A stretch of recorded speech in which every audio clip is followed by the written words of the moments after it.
They're competing for the prestigious title of New York City Arm Wrestling Champion. This is the final moment that defines the lives of the few who make the grade.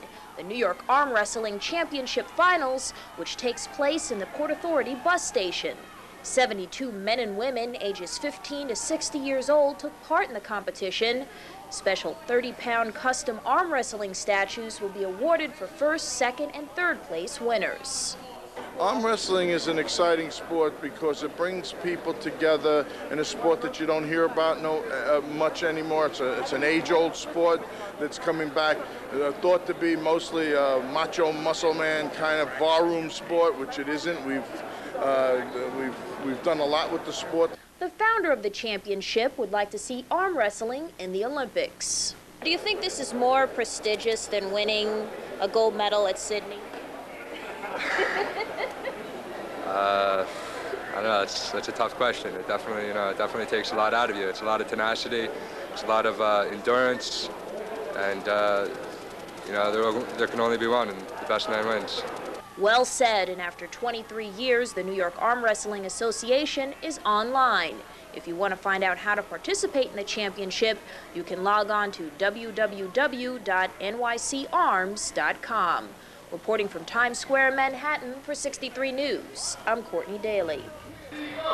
They came from all over the state and the country, for that matter, to compete in the New York Arm Wrestling Championships. Many in the crowd watched as over 65 wrestlers vied for the opportunity to win the gold and the respect of their fellow competitors. A former #1 arm wrestler in the world and current #1 U.S. wrestler picked up the sport some 10 years ago and says it's tops with him.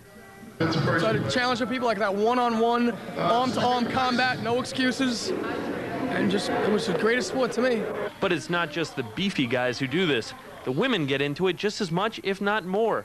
Sybil Morgan picked up the sport 3 years ago when she was at a state fair. While many might not think this is the most feminine sport in the world, Morgan has her own opinion. Looks are deceiving. There are girls who look so frail, who happen to be so very, very good. You'd be surprised. And older wrestlers are just as revered as the younger ones. Stan Banford came all the way from Massachusetts just to compete in the 50-year-old and over division. He took home the gold and told us his keys to success in the sport.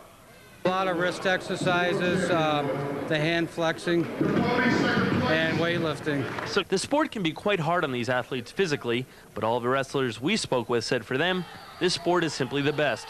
Reporting from the Arm Wrestling Championships at the Port Authority. Very deceiving. This is Christine Sarek from the Bronx. Watching her play with her daughter, there is no indication she's one of the best arm wrestlers in the nation.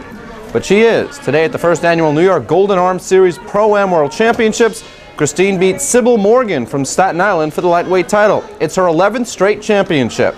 The most important thing to know is technique. I mean, get a good start, get a good grip, and it's all technique. I see a lot of people that don't have the strength winning. I mean, winning like if you blink your eyes, you miss their match, that kind of winning, It's fun now. This is fun. It's an extreme adrenaline rush. Like once a year I come and I wrestle and I get all pumped up and then I go home and forget about it till next year. The New York Golden Arm Series has been held for the past 20 years. The first 16 only amateurs competed. The last 4 only pros. This year, for the first time, both pro and amateur arm wrestlers fought each other. Christine, not the only Bronx resident taking home a trophy. Luis Diaz made it all the way to the first round of the finals in the super heavyweight division before being eliminated by Scott Matayunis of Long Island. Very happy. I never thought that I was going to make it because the first place and seconds, they professionals. This is my second year as an amateur and they strong guys, and I became third place like you see, and I'm very excited. Angela Annunziata from the Bronx is thought to be the best women's arm wrestler in the nation, but she couldn't compete after being in a car accident only a few weeks ago.